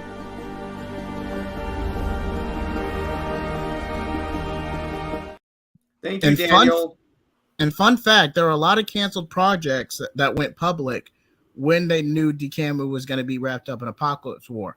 One of them actually was a Superman Wonder Woman movie to explain what ultimately drew them apart. Another one was Teen Titans 3. There was never a full working title. And a third one was Forever Evil and a Titans prequel tie-in comic, which is how we explain how we get Wallace West and his character model in Apocalypse War. So you would have had the death of the original Wally West from the flashback scene in Judas Contract. That's actually something I actually would like to see because you remember in the Teen Titans movie they have like that flashback sequence where it's like the original Teen Titans where it's like Robin, Arsenal, Beast Boy, Bumblebee, and whatnot, and they meet Corey, where it's kind of closer to like the Marv Wolfman. I actually would really love to have a movie with that team. That's what I'm saying. That's what I'm. Yeah. It was going to be a tie-in comic according to my sources, but yeah, everything got scrapped when they were trying to wrap up Wonder Woman Bloodlines and Apocalypse War. And I'm including this was also a Forever Evil movie. This was also Teen Titans 3 with Jericho. That's why we got that cliffhanger. And I believe there was a fourth project, maybe a Birds of Prey. I can't remember off the top of my head. Honestly, I got to credit the DCAMU for thawing my opinion on Damian, because like seeing kind of Damian evolve in those movies actually kind of softened my opinion on him.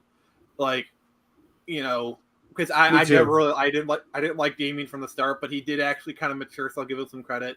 Like I really liked in like Teen Titans Mutant contract, he says Starfire's an effective leader, you know, like he still got his kind of things, and like, and when like he says I'm a Titan, you know, it's like, oh, character development. I will character development. Yeah, it's good character development. Even in that universe's structure, he felt like a Jason Todd stand-in, but I give credit where it's due. That was a fighting word, Sir John, but I'm not sure if I agree with that. The Flash drinks his own Kool-Aid. I don't think so. I think that's more Hal Jordan. Well, the thing about wait, which Flash are we talking about? Are we talking about Wally West? Because to an extent, see, Flash. By the way, is here's the problem with Flash. The Flash is the most low-key OP character in comics ever. Yes, he is. Like basically, there is so much he could do with his powers, you know, that like they literally have to like, we're just gonna like pretend he can't do this kind of stuff, because like there is so much he like literally the Flash could solve all these problems. Yeah. It's heavy to ask question. What about Blackest Night? Why hasn't that been adapted into anything animated? Because DC are idiots, because that would sell out. That'd be so super cool. Well, the thing about Blackest Night is it requires a lot of setup, because it's True. Just like, it's like zombies of all these characters, and it's like, you know, like for example, let's say you have Hush come back. You have to know what Hush is, or because remember in Blackest Night they actually brought back the Golden Age Superman, you know, for an issue. Like, it's like, oh crap, it's the original Superman, the 1939 Superman who had died 5 years prior, you know. True. And then I need a Titans movie. Yes, please. So Batman Beyond, what do you mean? Because we got Return of the Joker and we have Epilogue. Like how? I think he probably means is like in the DCAMU style.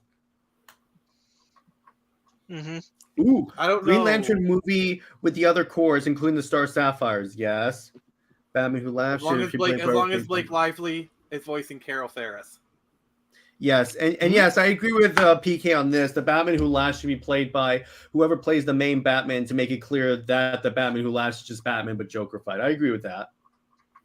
What if they had Mark Hamill do it? He plays Batman and the Batman Who Laughs. That'd be cool. Yeah, and he doesn't do his straight out Joker voice. He does because Mark Hamill has like a couple different types of voices. So he has like this good like deep menacing kind of voice. Imagine if he used that one, but when he goes Batman, he laughs. He does that voice with like a tinge of the Joker. Affleck as the Batman Who Laughs. That could work. Funny. That could actually work. That could happen. That could happen. I think he could actually do it. That'd be funny. And then which got Robert Pattinson as a Batman Who Laughs. Get him out, please. No. So yeah, I mean, that's what I want to see in terms of live action. What would I really want to see is but I don't. Wait, Jared, did you ever watch Constantine: House of Mystery? No, I still haven't yet. Well, you're gonna want it for a review soon enough in a couple months. Yeah, we're gonna. I know, because it follows up on DCAMU, right? Yep. So I don't. I've seen it, Tevia. Yeah. I don't love the Lanterns, but their comics animation are good. Yes, they are. By the way, I highly recommend Jeff Johns and EVS's run. Speaking of EVS, he follows me now on Twitter. And Nick too. Yeah. Awesome. We get followed by arguably one of the best comic book artists of all time.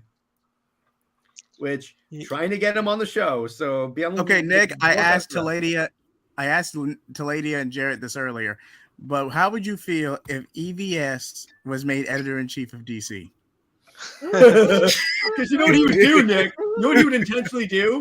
He would actually start like screwing with all of their like left-wing stuff in order just like they were screwing with our stuff, just as payback. Imagine what he'd do to John Kent. Oh, it's like, okay, John Kent, he's gonna get a girlfriend. What he actually said. It's either Wes or EVS has said they'll make it so John's boyfriend actually has pink kryptonite in his hair. That's why it's a pink hair. That explains something. Yeah, I know he doesn't like Snyder's movies. I'm fine with that. I love his art. He'll actually accept the paycheck from them, though. Yeah. Question. Do you believe we are getting a Crisis on Infinite Earths animated movie in the future? Probably. That's an interesting way to do it. Maybe. At some point, sure. But, like, okay. So, that's kind of interesting. Let's imagine they do an animated Crisis on Infinite Earths, and it's basically they bring back any animated version of, like, basically every animated thing of DC is available for this. So basically you can have 2003 Teen Titans hanging out with Batman Beyond, and hanging out with Teen Titans Go. Well, they've already done that. Mm-hmm. But by the way, the Teen Titans movie is actually pretty good. By the way, I've heard it's really good. They actually do multiverse right in that one, in my opinion. They actually bring in the DCAMU Teen Titans in that one, by the way. Yeah, I saw it. That's great. I love that. So like, what animated stuff would you like to see in a Draga? So let's say it's an animated Crisis on Infinite Earths. Okay. So let's see here. DCAMU. Young Justice with DCAMU, because they could interact. Mark with Hamill's Joker has to be there. Definitely. Mark Hamill's. Definitely. Batman Beyond, played by Will Freddy. I actually wouldn't mind bringing some of the Super Friends in. Maybe that'd be hilarious. Super Friends Aquaman meets, and you imagine they make an animated version of Jason Momoa, so like that Aquaman meets like the Super Friends Aquaman, and it was like, you suck. Also, Red Hood as voiced by Jason Ackles. Yeah. Okay, I actually wouldn't mind DC the DCAMU with Young Justice, and the Young Justice cast interacts with Damian. Like, is Jason an asshole in every Earth? And I'm like, that's not Jason. And by the way, Sir John asks, have you seen Superman the Animated Series? And do you like the liberties they took with the story? Some of them I get, but a lot of them I'm like, there's no reason to do that. Tevia. Because that would happen. He would do it. That would happen. Because here's the thing, he doesn't care about Twitter backlash. He'd be like, nope, we're doing it. He'll do it. How do you think Young Justice Nightwing would react if he met the Camu Nightwing? It'll snap the Nightwing in half. No, he'd take one glance at DCAMU Starfire and be like, "You lucky son of a bitch." Yeah, exactly. Because they draw Starfire really freaking hot. So imagine. This too. They could do that. Bring in the Battle of the Super Sons. That would work. But they already have a Damian Wayne Robin. But I guess it was the multiverse. So there you go. You could do that. I mean, also remember they could bring in Injustice Superman. Oh yeah. Let's forget that movie ever exists. The only rule is please. As long as it was animated. Actually, let's extend this a little more. Let's say video game versions are on the table. So, like for example, Arkham. Yeah, Arkham Batman. He rolls up his Arkham tank. No, imagine Arkham Joker meets DCAU Joker. That would be great. Look at me. I'm amazing. And then Red Hood goes, "Oh my God, it's now in There are stereo." There's two of them. Yeah, Tevi goes, "Wait, oh my which God. Injustice Superman?" Is he Static talking Shock. about? Well, Static Shock is in Young Justice. They don't, but like. But Static Shock was in the DCAU too. Yeah. By the way, that's Nick, where he's wait. more known from, but, like, yeah. You know, what'd be great. Injustice Superman shows up with the multiple Jokers and goes, "All right, I could do it twice now." Teen Titans, but they die in the first 5 minutes. There's only one thing that needs to happen. Okay, so they're trying to fight the Anti-Monitor. It's like we can't do this. We need someone else. And then all of a sudden a green portal opens and out shoots Shaggy, and he just punches. No, he doesn't. No, he doesn't. Wait. I got one better. The portal opens, and all of a sudden you start hearing 297, 298, 300, and then Zack Snyder comes out because he was in an episode of Teen Titans Go, and he defeats the Anti-Monitor. Yeah. No, it has to be Shaggy because and the whole battle's in slow motion. Shaggy only needs to use 0.5% of his power to defeat the Anti-Monitor. You are really milking that meme, aren't you, Nick? Because it's just so cool. I love it. I love the whole Ultra Instinct Shaggy thing. Yeah, well, Zack Snyder beats Ultra Instinct Shaggy. I got news for you. No. Here's the twist: is they beat the Anti-Monitor, and then they say, "Wait, this is a costume," and they take it off, and it's Shaggy, and then his eyes open, they're green, the power up, and then the final boss is Shaggy. And then Zack Snyder Spartan kicks Shaggy into a pit of lava or something like that. Wait, do you still have the clip, Jared? And then Shaggy uses 1% of his power to obliterate Zack Snyder. And then Zack Snyder uses the other 99% of his power to annihilate Shaggy like this. This is Sparta! And there's a good one. Stan Lee's Just Imagine superhero universe as an animated movie. That would be cool. That'd be I could see that. I could definitely see that. Does meme also appear in the Mortal Kombat? Oh, God. By Nick, can you answer this? Where the hell does Shaggy has superpowers idea come from? It was basically a meme that was spread online that WB kind of ran with and made semi-canon. It appeared in a teaser for the Mortal Kombat stuff, and plus in the multiverses, Ultra Instinct Shaggy is a thing. Basically that's his powers, the Ultra Instinct powers is in multiverses. Because WB, one of their good things is they do kind of see the memes. For example, in the Space Jam thing, they actually did Big Chungus. They actually acknowledged the Big Chungus meme. Yeah, I saw that. So at least give WB some credit. They listen. They lean into it. So they listen, but they listen at the wrong times. But and by the way, because you mentioned them, I guess I kind of have to throw this one out. I guess so. Let's see. Where is that beautiful meme? That beautiful, beautiful clip. You guys talk while I find it. Okay, my pick. So Wonder Bat is the best ship ever, and Jarrett. We lost connection to Nick. I don't know. I don't know what happened. I have no idea what happened.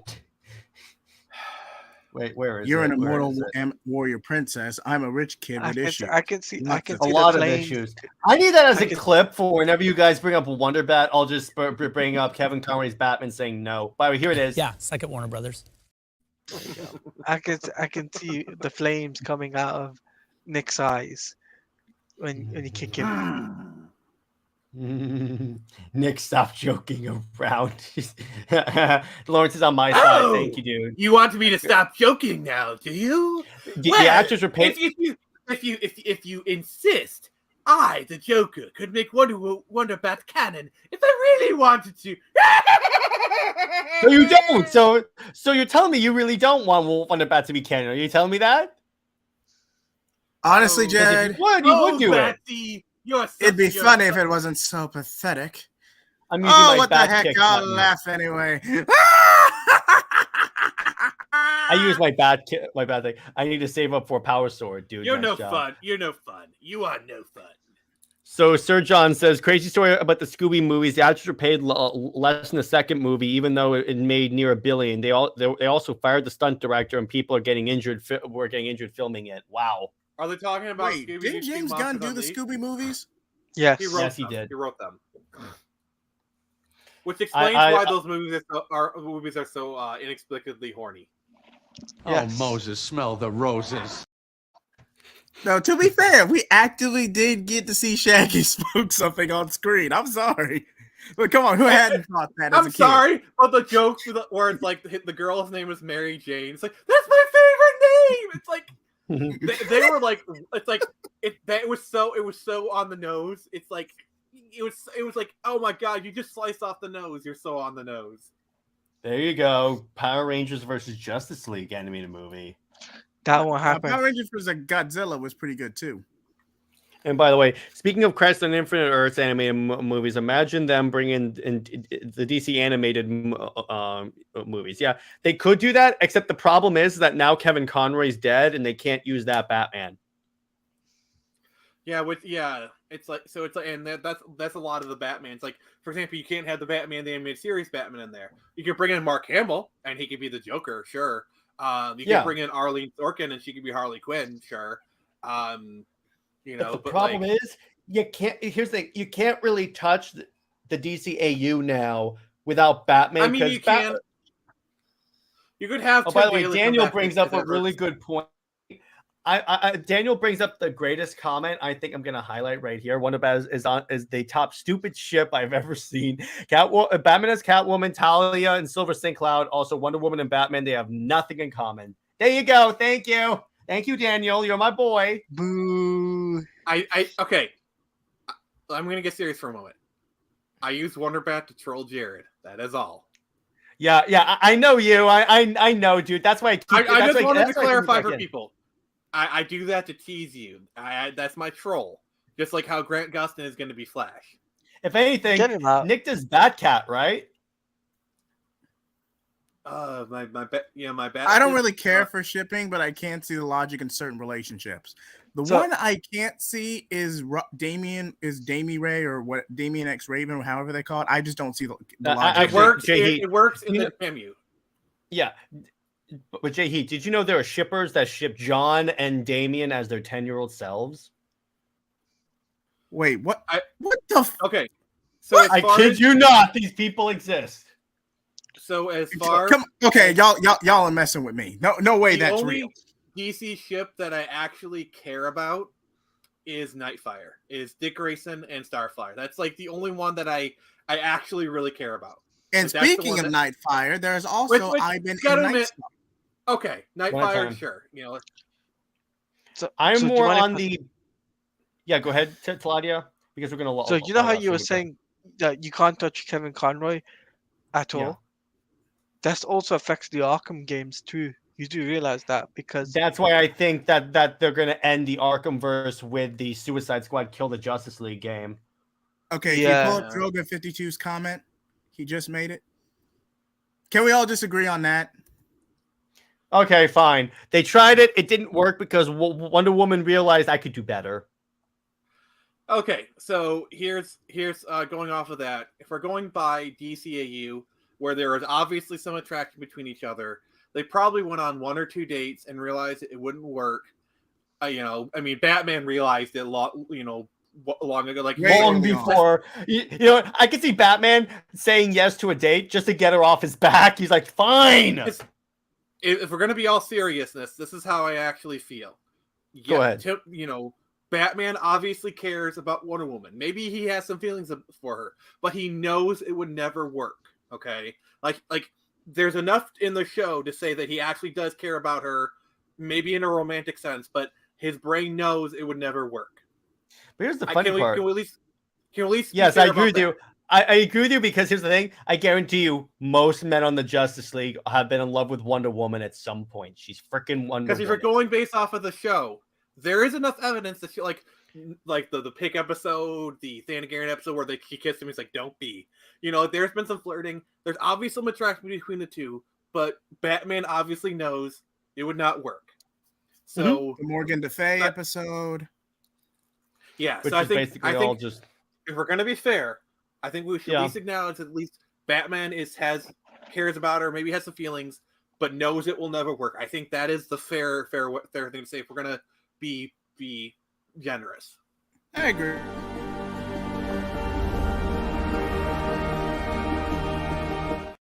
I love that clip. Someone woke up and chose violence. Also, Tim Drake, and spoiler, yes, please. Yes, I agree on this one. By the way, Nick, I gotta disagree with you. I'm more of a Nightwing and Barbara Gordon thing. That's where I go. Okay. I got to do my rebuttal. Go ahead.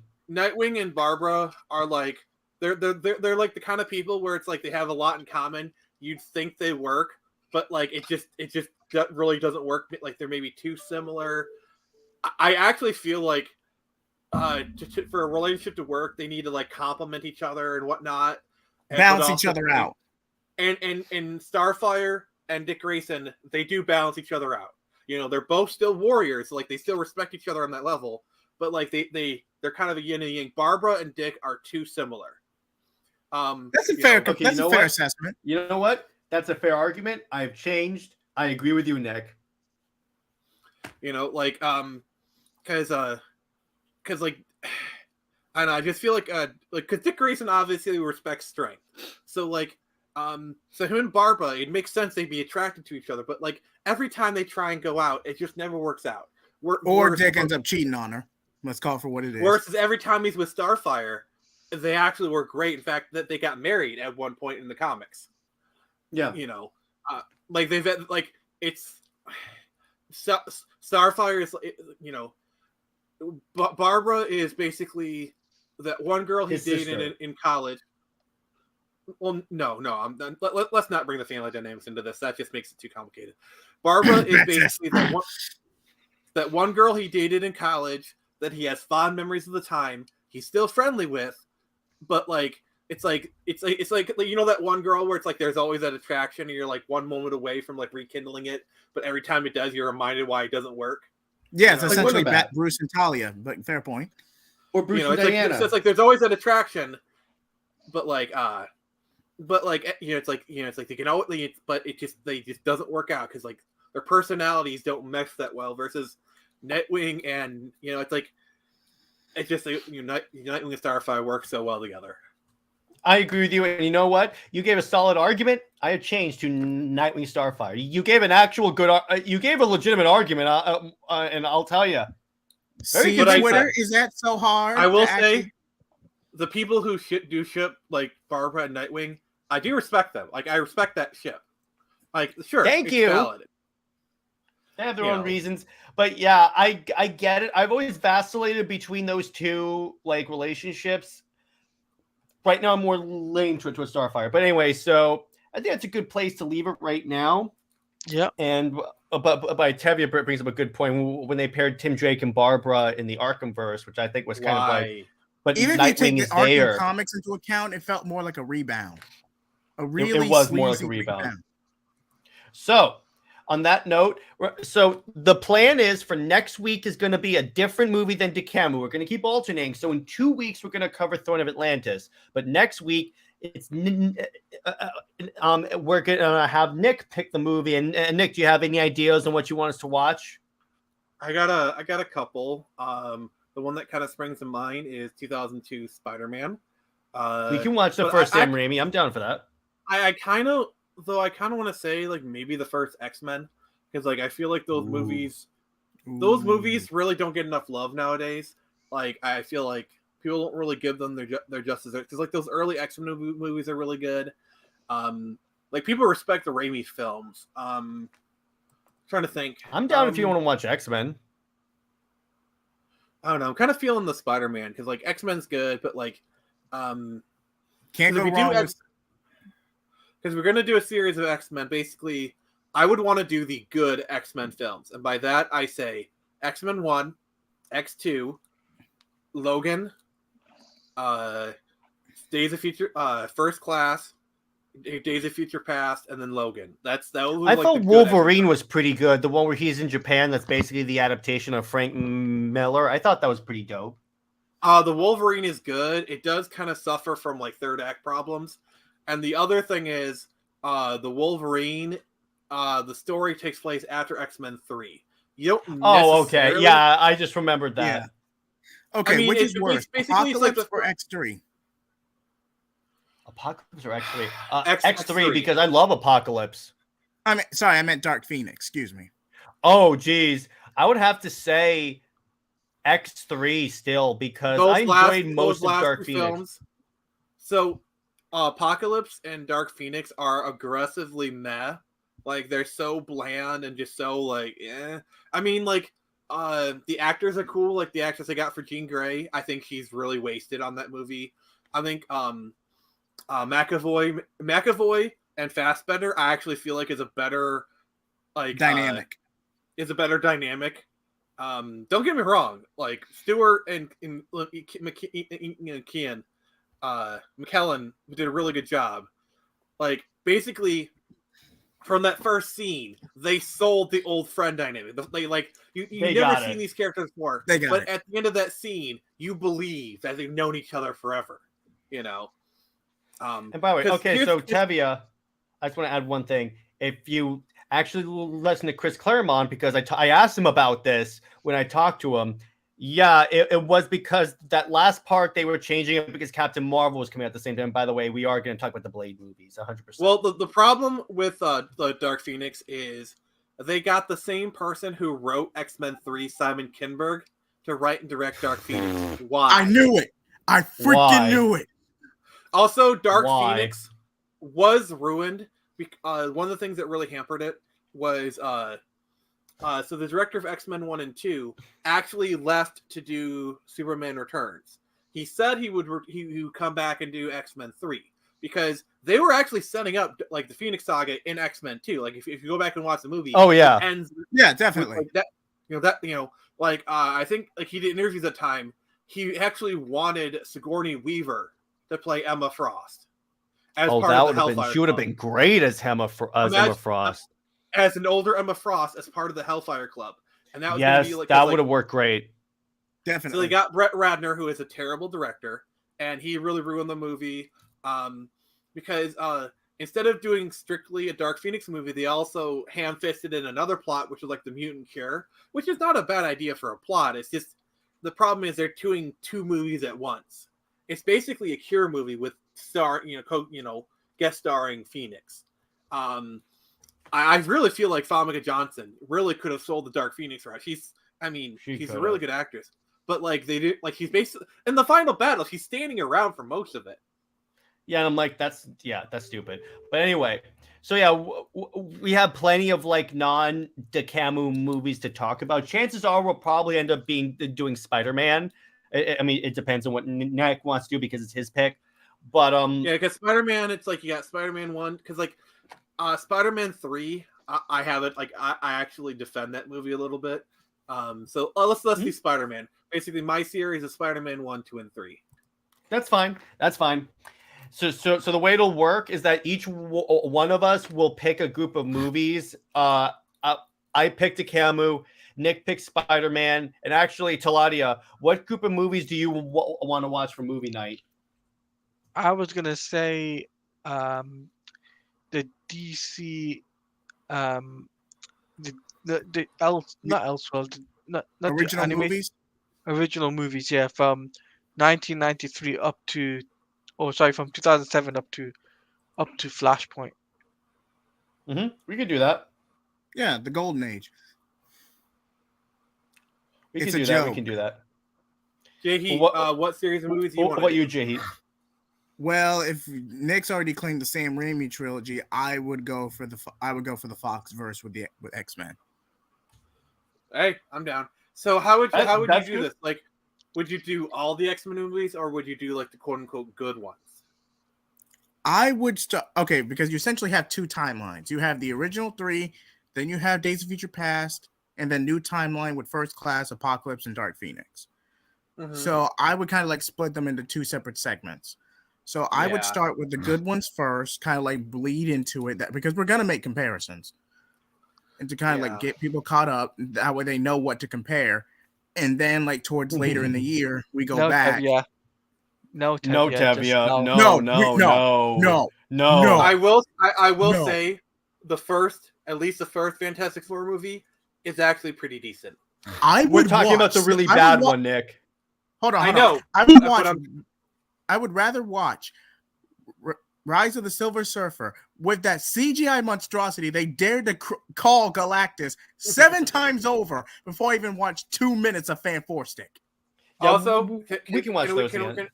Let's be honest. Getting Lawrence Fishburne to voice Silver Surfer was an inspired choice. Like that was actually really good. Good casting. I'll give him that. Good casting. So on that note, and by the way, shoot me an email or like DM on Instagram or Twitter if you guys have any films that you guys want us to cover. Yeah, I have to do it because I have to do it. Hang on. Why did you say that name? Let's do Halle Berry Catwoman. Who said that? All right. So anyway, so before we finish, just want what's up? Just want to let everyone know that I'm literally 20 away from 300 subs, guys. So if you guys want to help me out, can we do it? Can we do it, guys? Do it. Sub. Well, if we're doing a sub drive, I'm actually really close to 200. Yeah, go ahead and do it. We're gonna do a whole stream at some point where we all just plug our channels. We'll have some of you guys join the panel briefly to like plug your channels. We'll do a big subscriber drive. I think that's a fun idea. And I just hit 120 recently. I'm at 121 currently. So congrats, guys. I really appreciate you guys taking the time and watching my content, watching Comics League. I'm just very grateful to you guys. Yeah, we love you, JJheat. You kidding me? I am at 181 myself. So like I'm actually closing in on 200. So I've been doing my Avatar series with Jared, which by the way I need to talk to you after the stream. Starting next week going live at Wednesday, we are doing a new series. Jared, can you pull up the logo? I have to. Hang on. G Drive. So it's going to be called the Super Split Screen Brothers. It is a video podcast series. So basically like this, but like pre-recorded, where we talk about video games, like the news, what we're watching, our favorite things, just general whatever, you know. I like, for example, probably one of the things probably one of the things we're going to be talking about is just to give you a little bit of a preview. You guys hear what happened with limited run games recently? Where I did.